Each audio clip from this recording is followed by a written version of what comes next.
Hi guys, Milo Tarot here. Welcome back po for your kapalaran sa pag-ibig para po ito sa mga air signs, Gemini, Libra, and Aquarius.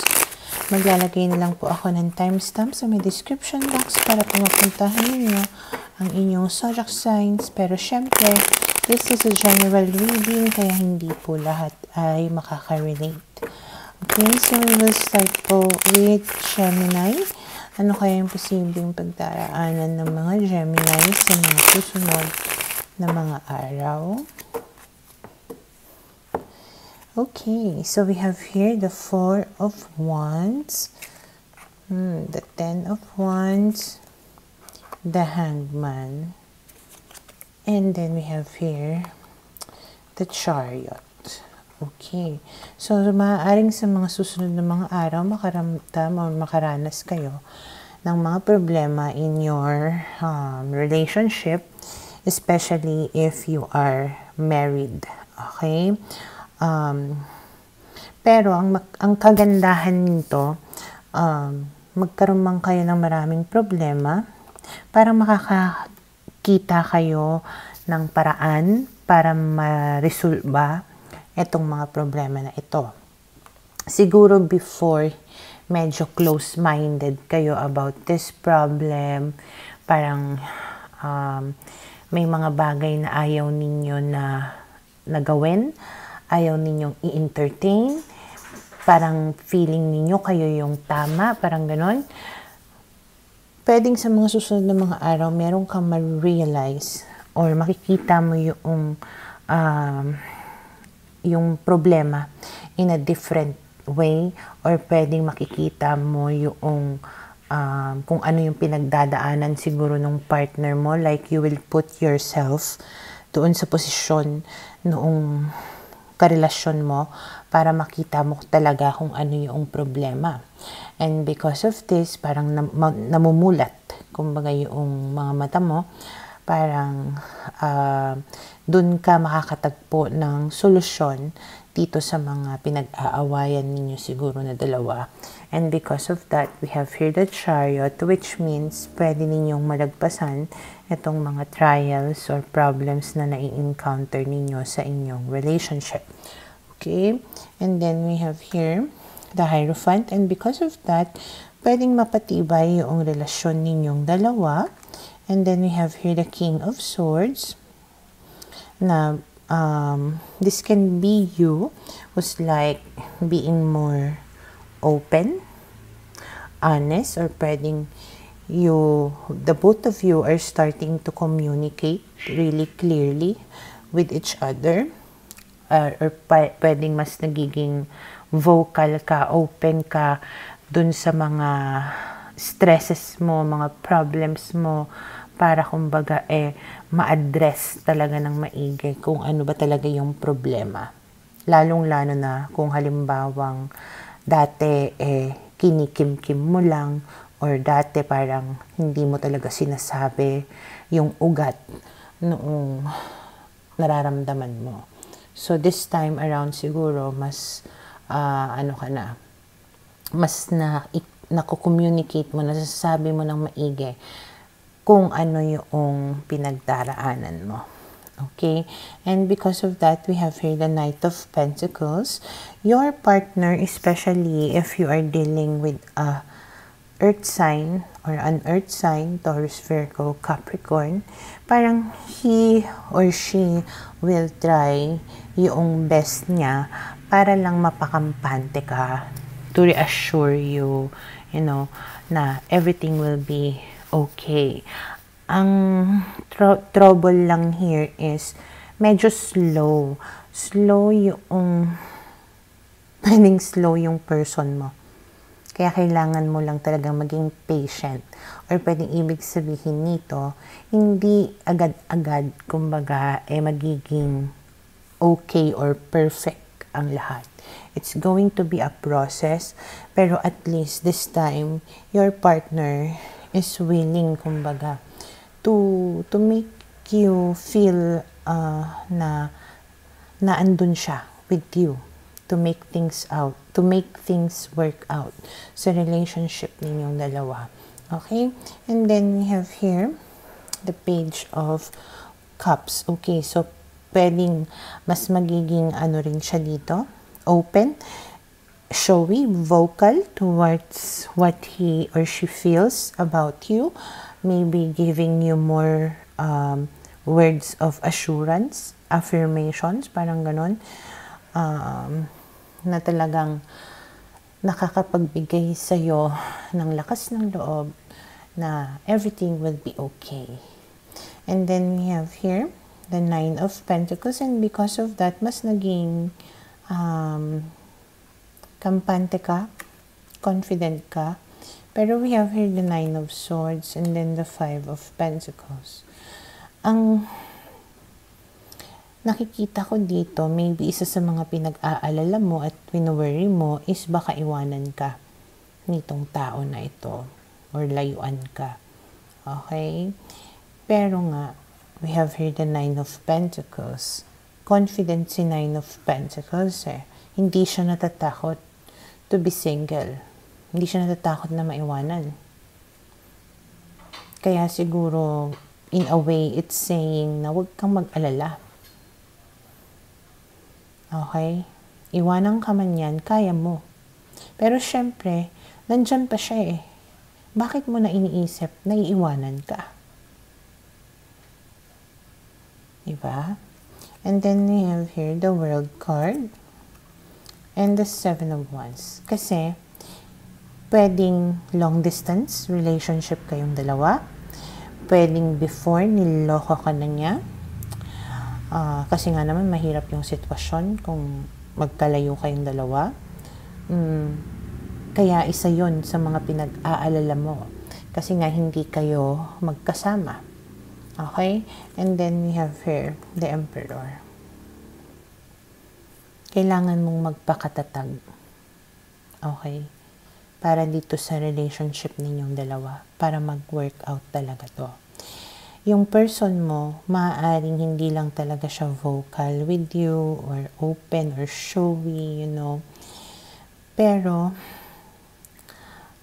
naandun pa din yung kagustuhan, kumbaga, na ma-build, or to stay together. Okay, maaaring may mga panahon na lumalabas, kumbaga yung kahinaan niya.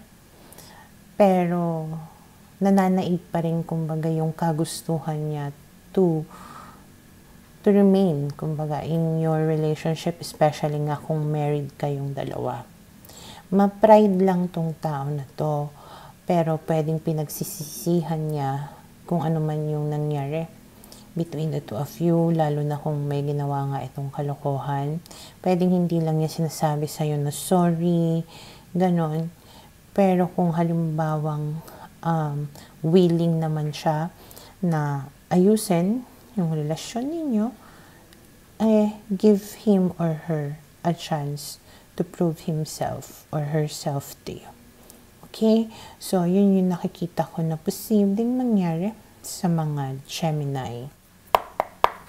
Para sa mga Libra, okay, let's see, ano kayang posibleng pagdaraanan ng mga Libra sa mga susunod na mga araw. Okay, so we have here the Ace of Swords, the Ace of Cups, the Lovers, bagong lover, or a new beginning for you. It's like a new chapter. A beginning of a new chapter in your love life. Okay? So, pwedeng meron kang makakausap na magbibigay sa'yo ng ligaya or makakapagpa-in love sa'yong muli. At pwede kayong maging lovers. Ang problema, pwedeng this is somebody na malayo sa iyo. Okay? Kung hindi man malayo, pwede nga ibig sabihin lang nito, parang a beginning of a new journey nga in your life. Okay? And then, this is somebody from the past. 6 of Cups. Not necessarily na nakarelasyon mo na. Pwedeng nakilala mo na noon. Okay? May connection na kayo noon. Pero, ngayon pa lang siguro kayo magkakaaminan or ngayon lang siguro kayo mag-uusap talaga. Okay? And then we have here the Two of Cups, and of course, magkakaroon ng development. Ibig sabihin, parang MU na kayo, or pwedeng crush mo na siya noon, crush ka rin niya, or gusto mo siya noon, gusto ka rin niya, pero walang nangyari between the two of you. And then we have here the Queen of Swords. Pwede kasi siguro na you cut ties with this person before. Okay? Kaya, kumbaga, walang nangyari between the two of you. Hindi nagkaroon talaga ng magandang development before sa connection ninyo. Okay? And then we have here the Seven of Cups. The Wheel of Fortune. So, before, maaari nga na hindi pa naging maayos nga yung sitwasyon ninyong dalawa. Parang ang dami nyo pang kailangan na i-prioritize. Parang dati may mga iba pa kayong options or choices. Pero this time, magkakaroon na ng pagbabago since we have here the Wheel of Fortune. Parang this time you are already willing to take a risk, a chance, okay, na parang I am choosing this path. Kung dati medyo hindi ka nakaka-decide about sa tao na to, pwedeng sa mga susunod na mga araw, you will finally make a decision.